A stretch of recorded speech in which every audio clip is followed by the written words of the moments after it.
Alt plus underlined letter.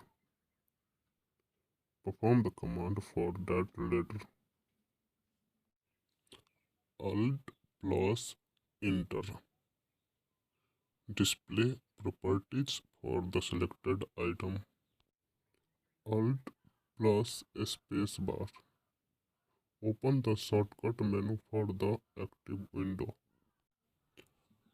Alt plus left arrow. Go back.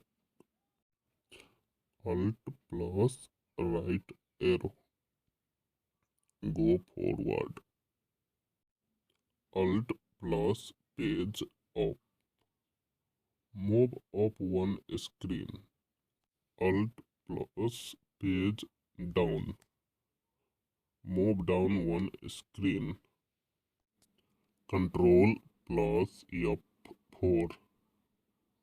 Close the active document in apps that are full screen and let you have multiple documents open at the same time.